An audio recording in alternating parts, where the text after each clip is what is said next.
নমস্কার, news renaissance বাংলার পক্ষ থেকে আমি সাবির। এই মুহূর্তে আছি রবীন্দ্র ভবন, সেই বোলপুর শান্তিনিকেতনে বিশ্বভারতী ক্যাম্পাসে। এখানকার সম্বন্ধে জেনে নেব আমাদের চন্দ্রশেখর দার কাছ থেকে। আপনারা দেখতে পাচ্ছেন পাশে আমাদের টিকিট কাউন্টার আছে। এখানে 70 টাকা করে টিকিট। মিউজিয়াম, এর ভিতরে রবীন্দ্রনাথ ঠাকুরের বিভিন্ন স্মৃতিবিজড়িত বিভিন্ন জিনিস রাখা রয়েছে। আমাদের দুর্ভাগ্য, আমাদের সেই রবীন্দ্রনাথ ঠাকুরের নোবেল প্রাইজটা চুরি হয়ে যায়। তারপরে অবশ্য একটা রেপ্লিকাও আমরা পেয়েছি, কিন্তু তবুও দুধের স্বাদ ঘোলে মেটানোর মতো অনেকটা। এছাড়া আর ওখানে কী কী আছে, ভিতরে যেহেতু ভিডিও করা নিষেধ, ফটো করা ভিতরে করা যাবে না, সুতরাং বাইরে থেকে আমরা আপনাদের ভিডিওর মাধ্যমে কিছু তথ্য জানাচ্ছি চন্দ্রশেখর দায়ের মাধ্যমে। আচ্ছা, আমরা দাঁড়িয়ে আছি কোন শান্তিনিকেতন রবীন্দ্র ভবন বা উত্তরায়ণ, যেটাকে বলা হয় উত্তরায়ণ বা রবীন্দ্র ভবন।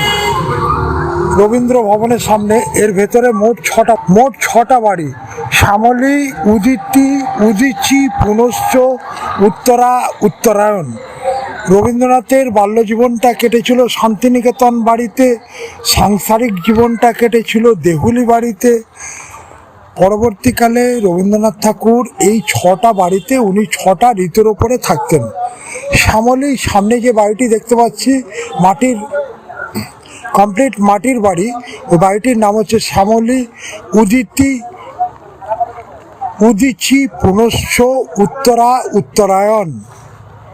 6টা ঋতুর ওপরে উনি 6টা বাড়িতে থাকতেন। 6টা বাড়ি কিন্তু 6টা অ্যাঙ্গেলে, কোনোটা পূর্বমুখ, কোনোটা পশ্চিম মুখ, কোনোটা উত্তর মুখে, কোনোটা দক্ষিণ মুখে, সব দিকে অবস্থিত। ঠিক আছে, বাড়িগুলোর নাম যদি আরেকবার একটু বলেন। শ্যামলী, উদিতি, উদিচি, পুনশ্চ, উত্তরা, উত্তরায়ণ।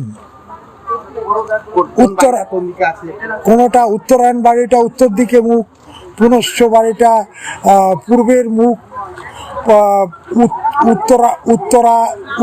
উত্তর দিকে মুখ, দক্ষিণ দিকে মুখ হচ্ছে ওনার শেষ বাড়ি পুনশ্চ। ঠিক আছে, এইভাবেই বাড়িটি প্রত্যেকটা অ্যাঙ্গেলে।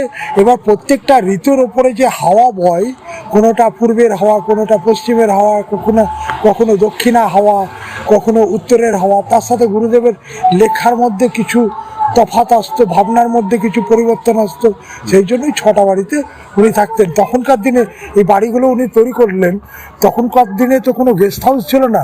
ওনার তো অনেক দেশি বা বিদেশি বন্ধুবান্ধব, তাদের তো ওরা যখন দেখা করতে আসতো, তাদের জন্য তো থাকার ঘর দরকার। তখন এই 6টা বাড়ি কিন্তু ওই বন্ধুবান্ধব বা আত্মীয় পরিজনদের জন্য থাকার ঘর হিসেবে ব্যবহার করা হতো অনেকটাই। এখন কি কেউ থাকে ওই ঘরগুলো? এখন ঘরগুলো থাকে না, এখন ওনার ব্যবহারিক জিনিস বা সংগ্রহশালা, যেটাকে বলা হয় মিউজিয়াম।